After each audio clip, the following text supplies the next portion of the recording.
Tere kõigile. Tere kõigile. Mina olen Mikliles. Mina olen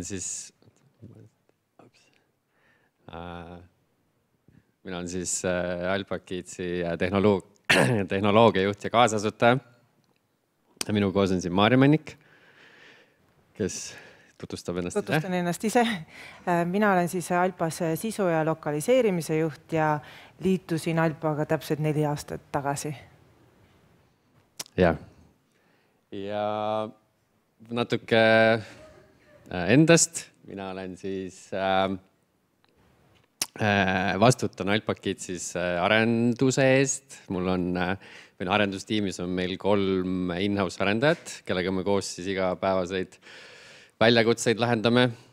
Ja lisaks ka sellised tavalised kaasasutaja taskid nagu ettevõtte majandamine ja teiste kaasasutajatega veendume siis, et kõik tegevused oleksid ettevõtte kasvuks ja ettevõtte jätkusuutlikkuse hoidmiseks.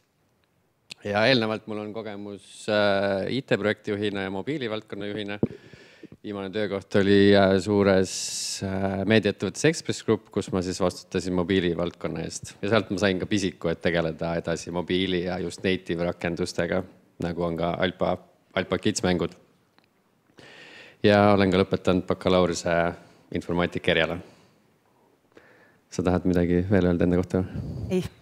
Väga hea. Kõik said lugeda. Nii, aga siis, kuna meid kutsuti siia, et rääkida inspiratsioonilugu ja sellist, kuidas nullist teha midagi, mida 100 000 inimesed ja lapsed armastavad, siis kus see lugu alguse sai, Alpa lugu, on siis nii, et aastaid tagasi mina ja meie tegevjuht Kelly elasime Hispaanias meie lastega ja kui tekkis, vanem laps oli nii vana, et võiks talle näidata digisisu, midagi hariduslikku ja emakeelset, siis saime aru, et sellist eesti keeles ei ole. Ja kui me vaatasime ringi, siis tuli igasuguseid tuhandeid muukeelseid, eelkõige ingliskeelseid. Ja kiirelt mõeldes, et äkki teeks selle ise ära. Kuna minul oli tehnoloogiataust, Kellil oli keeletaust ja meie heal sõbral Reimol, kes on ka kaasasutaja, tema on olnud disainer, graafiline disainer, siis pannes pead kokku, siis saime aru, et me võime selle ise ära teha. Ehk siis selline julge pealehakkamine. Ja kui siis nädal aega saime kavandeid kokku panna ja mõeldes välja meie karakteri, kelleks on siis globaalne rändaja alpaka nimega Alpa, kes siis kõnnib, rändab mööda maailma ringi ja avastab koos lastega oma kohalikku kultuuri ja keelt. Siis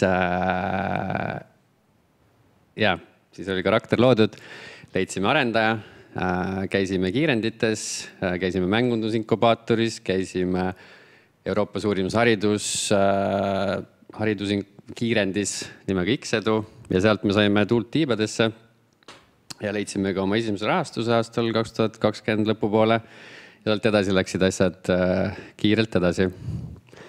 Ja tänaseks, kus me oleme siin, kus Alpa on digiõppemängude platvorm lastele vanuses 3–8 ja meil on üle 100 minimängu ja regulaarselt tuleb juurde.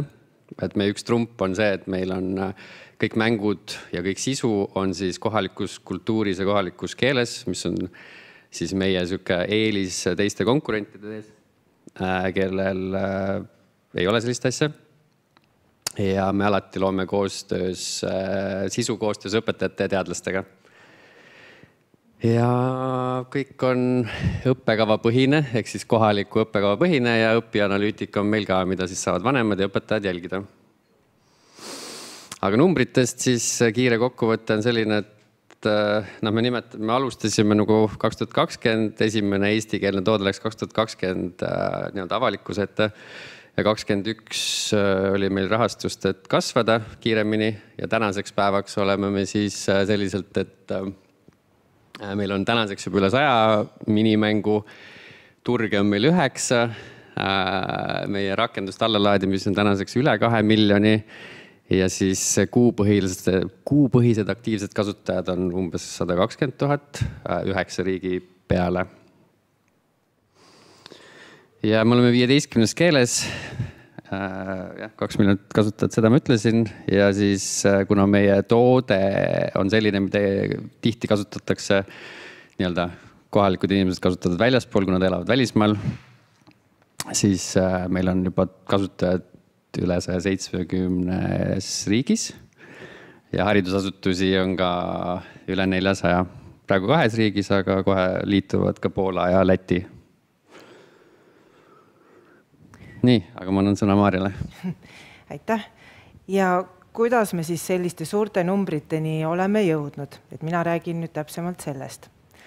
Et kui meie üks kõige suuremaid siis superjõude on lokaliseerimine, nagu eelnevalt sai mainitud. Ja kui see alguses meil võttis aega umbes pool aastat, India on selline väga teistmoodi riik ka, siis nüüd tänaseks päevaks me võime uuele turule siseneda umbes 4 nädalaga. Ja kuidas me siis seda lokaliseerimist teeme? Et kui näiteks tõlkebüroode kodulehekülgedele vaadata, siis kõik pakuvad lokaliseerimist ja ekspordi puhul hästi palju räägitakse sellest, et peab olema ikkagi lokaliseeritud toode ja kõik, aga tõlkebürood pakuvad peamiselt ikkagi tõlkimist. Et isegi kui te tellite tõlkebüroolt lokaliseerimise, siis enamjaolt on see lihtsalt tõlge, võib-olla natukene kohandatud, aga väga minimaalselt. Meie lokaliseerime sisuliselt, mis tähendab seda, et me kõigepealt, kui me vaatame seda uut turgu, et mis seal siis, millised on kohalikud tähtpäevad, loodus, rahvuslinnud, loomad, et kõiki neid detaile me hakkame vaatama, et kuidas need siis sobivad meie mängudesse.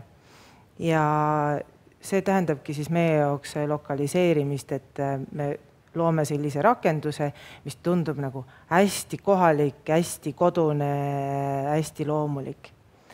Ja sellel on ka mitu põhjust, et miks me seda nii põhjalikult teeme, et alustuseks see loob usaldust kasutajatel ja kuna meil on hariduslik rakendus, siis ikkagi see usaldus on hästi-hästi oluline. Ja samuti ka hariduse mõttes on see hästi tähtis, sest väiksed lapsed näevad endale loomulikke elemente, need on nende jaoks arusaadavad, nad suudavad rohkem paremaid seoseid luua enda ümbritseva keskkonnaga, ehk siis nad õpivad paremini, see jääb neile kõik selgemalt ja ilusamalt meelde.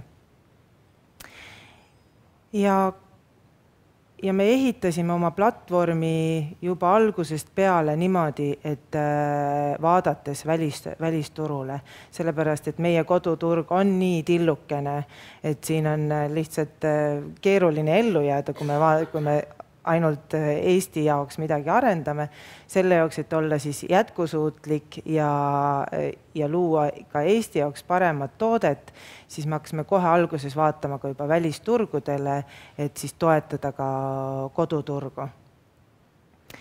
Ja meil on oma disainer kohe algusest peale, nagu Mikk ka mainis, meie kaasasutaja, kes siis aitab kõik need loodused ja loomad ja linnud ja taustad kõik luua.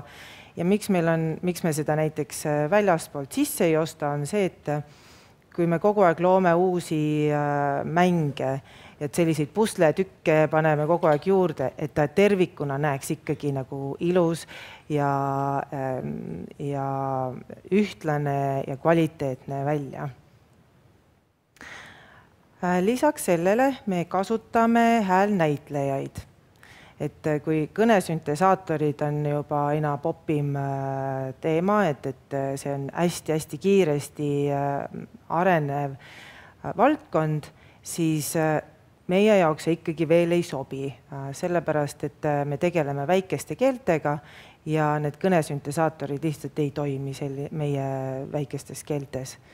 Ja kuna väikesed lapsed meie rakendust kasutavad, siis see hääldus peab olema hästi selge ja kõik peab olema hästi arusaadav ja samuti kui on näiteks keeleõppemängud, siis kõik hääldus peaks olema hästi-hästi täpne ja õige. Ja et see oleks kõik nii, siis meil on ka abiks kohalikud õpetajad alati, olenevalt sellest, kui palju näiteks meil tutvusi on sinna sihtriiki minnes, et juba varasemaid tuttavaid, keda me saaksime sinna protsessi juba kaasata varem, aga tavaliselt me teeme niimoodi, et me teeme selle rakenduse valmis ja siis leiame õpetajad, kes hakkavad seda testima. Nad mängivad kõik need mängud läbi, nad vaatavad täpselt samamoodi seda sisu, kas need on sobilikud, võib-olla on mõned paremad objektid, mida kasutada, kas hääldus, kõik on õige, kas see on nagu selline tööriist, mida nemad on valmis ka kasutama. Ja kui me selle tagasiside neid saame, siis muudame vastavalt tagasisidele, teeme oma rakenduse veel paremaks. Ja kui meie uus rakendus on valmis, siis lokaliseerime ka turundussõnumeid, et sihtida siis täpselt seda sihtrühma, kes meid ees ootab, et neid see sõnum kõige paremini kõnetaks. Et aga kui nüüd üks samm tagasi astuda, et kuidas me neid turge valime, jah.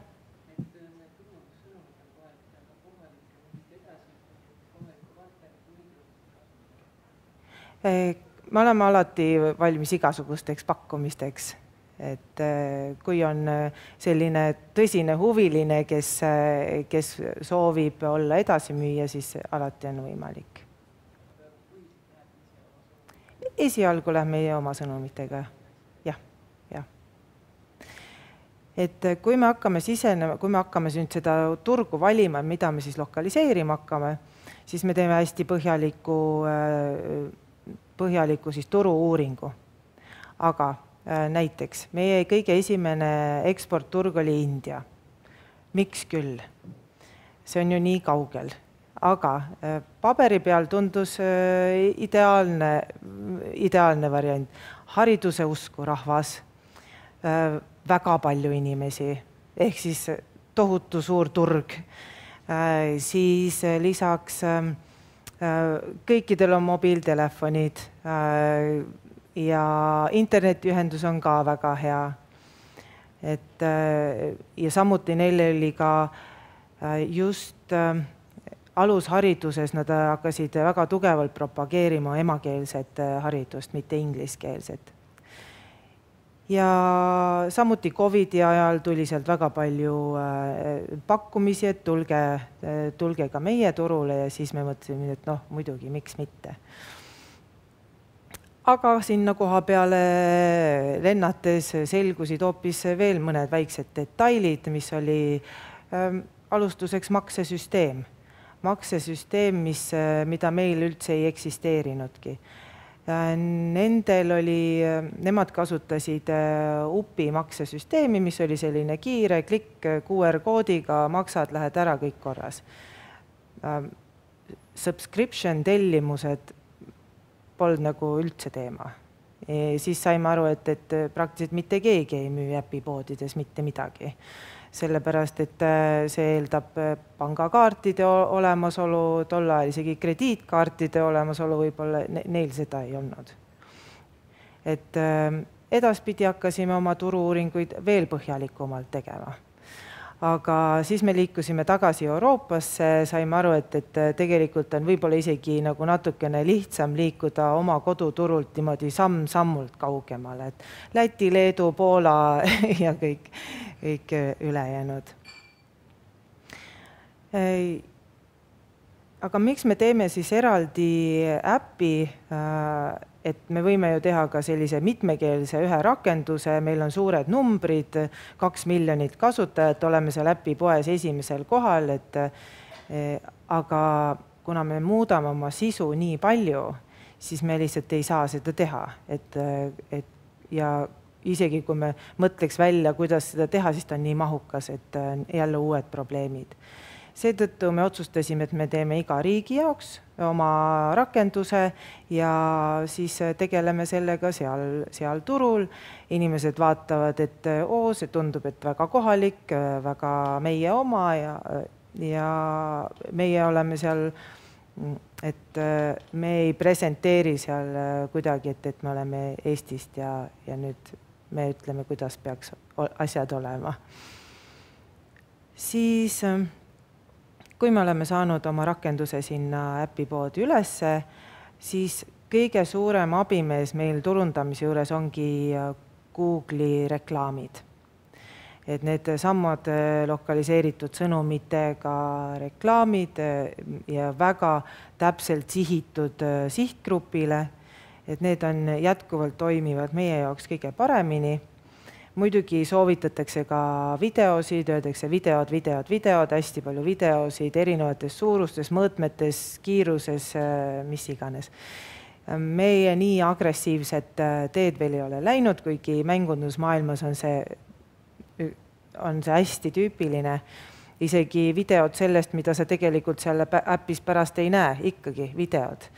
Ja siis veel kõik asjad lendlevad selle ekraanil, aga meie mängu sisu on natukene teistsugune, et me selliseid hüperaktiivseid videoid ei saa luua ja tegelikult ei soovigi. Kuigi kindlasti on meil seal ka arenguruumi. Kohalikud influencerid võivad ka väga suureks abiks olla, aga see on selline nagu väga riskantne kanal, et mõnes riigis toimib see ülihästi, näiteks Ukraina.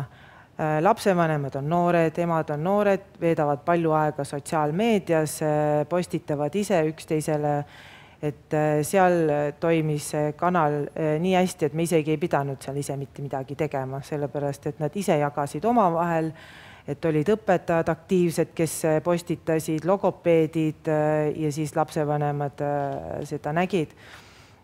Või siis võrdluseks näiteks Skandinaavia, kus on sellised vanemad, lapsevanemad, sotsiaalmeedia ei, tehnoloogia ei ja sellise profiiliga, et kui influencerit otsida, siis peab ka väga täpselt vaatama, kes ta on, et teda sealt heinakuhjast leida on ka üks suur tegevus. Aga erinevate projektide käigus saab seda ikkagi katsetada, tasub katsetada ja kui on vastav rahastus, siis muidugi miks mitte. Ja kui me oleme juba sinna turule sisenenud, meil on juba väike kasutajaskond on olemas, siis me liigume edasi ka juba haridusasutustesse, et pakume tasuta ja teeme koolitusi ja et tagasisidet saada, milline on üldse see kohalik turg, millised on nende seadmed, kuidas on üldse võimalik neil osta, kas kui on näiteks kohaliku omavalitsuse läbi müük, siis sellisele turule me tegelikult väga üldse ei tiku, sest need müügitsüklid on nii pikad, sul on vaja müügiinimest, keda siis palgata, et see on meie jaoks natukene liiga aeglane ja liiga pikk protsess, et me esialgu, kui meil oli alguses oligi, meie strateegia oli see, et me lähme haridusasutustesse, nagu seal on näha, et siis lähme kodudesse, et on hästi usaldusväärne toode ja õpetajad hakkavad kõikidele lapsevanematele soovitama, siis reaalsuses toimis see ainult Eestis ja koroona ajal tegelikult see ei toimi. Et see müügitsükkel osutub nagu nii pikaks, et meil on palju lihtsam siis ise reklaamida kodukasutajatele ja pärast liikuda siis, kui on juba nii, et me sobime sinna kohalikule turule, me toode on ennast valideerinud, siis me liigume haridusasutustesse. Ja hinnastuses me oleme hoidnud üsna sellist ühtlast joont, et mida vähem sisu, seda väiksem hind ja kui hind kasvab vastavalt siis sisule. Ja meie nii-öelda see kolmas sammas on teaduskoostöö kindlasti. Et me usume koosloomesse, me usume koostöösse, et kõiki teadmisi ei saa endal olla ja on väga hea erinevatel just sellistel suurematel arendusprojektide juures kaasata siis neid teadlasi ja vastavat teadmist sisse osta. Et ega kõik väiksed ettevõtted ei jaksa endale teadlaste armeed palgata, et see ei ole võimalik, aga meie jaoks oli lahendus see, et me liigume erinevatest kiirenditest ja koosloomeprogrammidest. Mikk juba rääkis X-edust, et seal sai selline tugev vundament loodud. Ja edasi sealt liikusime juba Tallinna Ülikooli koosloomesse, kus me arendasime õpianalüütika, siis õpianalüütika nii-öelda sellise struktuuri, et aga Tehnopoli kiirendis me hakkasime seda sisuliselt, hakkasime arendustegevusega tegelema, et sellised võtsime nagu väiksemad ampsud, aga kasvasime kogu aeg nagu suuremaks ja et samamoodi saime igas selles projektis saime ka kontakte juurde ja kui me ise ettevõttena kogu aeg kasvasime, siis me muutusime ka teadlastele nagu huvipakkuvamaks, seepärast, et meil oli aina rohkem ja rohkem andmeid. Et meil on andmed, nemad tahavad andmeid. Siis me saime alati sellise koostöö ühise mingisuguse teema peale. Ja mida aeg edasi, et aina suuremaid projekte hakkasime ette võtma ja me teeme neid ja me kirjutame neid projekte ise, sellepärast, et siis me teame, mida me teeme, kuidas me teeme ja kogu see raporteerimise ilu ja valu on samuti nagu enda kanda, et oleme ka proovinud teenusena projekti kirjutajaid, lõpuks saime aru, et me anname see sisu ikka otsast lõpuni ise, siis parem kirjutame siis juba ise. Ja niimoodi me siis oleme oma teadus ja innovatsiooni rajal kasvanud. Ning võiks välja tuua veel 2 siis kõige viimast, kõige suuremat arendustööd, et jah, rakendusuuring. Et sellega me tegelesime siis eelmine aasta, kus me hakkasime laste kõnetuvastuse mudeleid treenima koostöös TalTechi keelelabori juhiga. Ja saime isegi väga-väga head tulemused, 3 korda täpsema kõnetuvastusmudeli. Ja see oli selline, ütleme nii, et selline harjutus siis ja eeltöö nagu veel suuremaks arendustööks, millega me nüüd see aasta pihta hakkasime.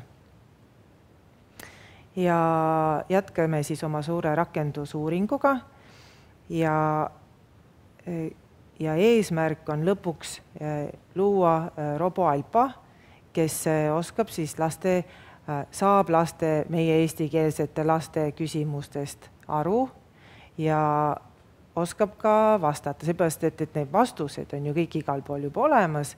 Küsimus on lihtsalt selles, et lapsed meie sihtgrupp on sellises vanuses, kes ei loe ega kirjuta, siis nad kahjuks aga küsimusi on neil hästi palju ja nad tahavad hästi palju teada saada. et mu enda laps juba ütles, et ma juba ei jõua ära oodata, millal see valmis on, seepärast, et mul on nii palju küsimusi, mida esitada. Ma ütlesin, et nii kaua sa võid minu käest küsida. Aga ta ütles, ei, ta peab ära ootama selle. Et selline põnev teekond saab olema,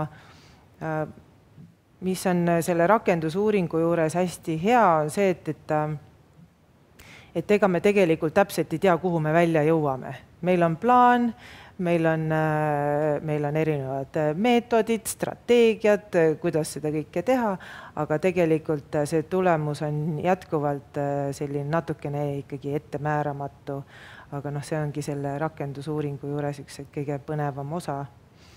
Ja vaatame siis, kuhu me välja jõuame.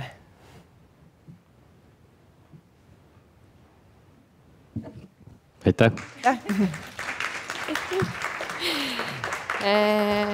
Aitäh, Mikk ja Maarja. Minu meelest Alpha-Kids on väga hea näide, kuidas ühest elulisest vajadusest on läbi teadlikute sammude kasvanud väga suur asi ja et see taust seal juures, et oluline ei ole lihtsalt leida see klient ja müüa, vaid kogu aeg paralleelselt käib juurde see arendus, kuidas see on päriselt kasulik.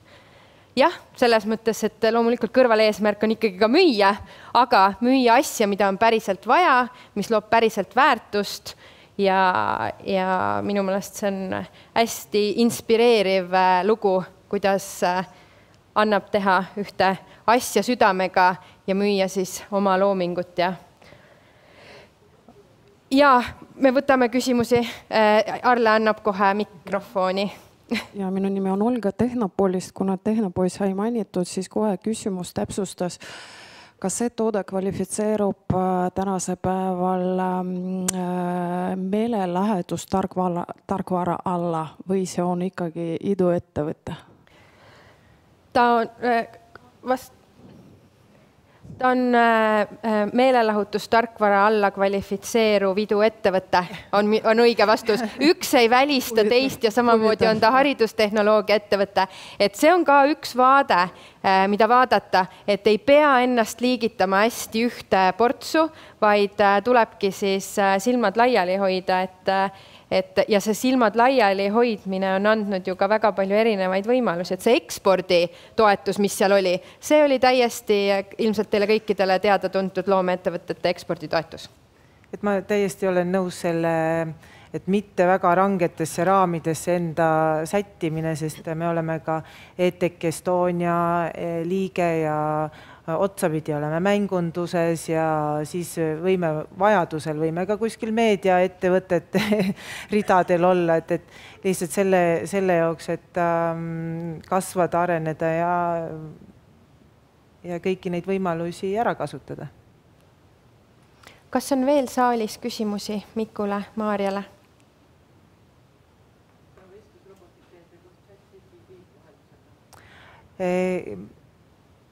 Me hakkame neid alles testima, milline võiks olla kõige parem ja võime isegi jõuda lõpuks järelduseni, et tuleb enda oma, et tasub hoopis enda oma teha, sellepärast, et aga seda me näeme umbes aasta pärast.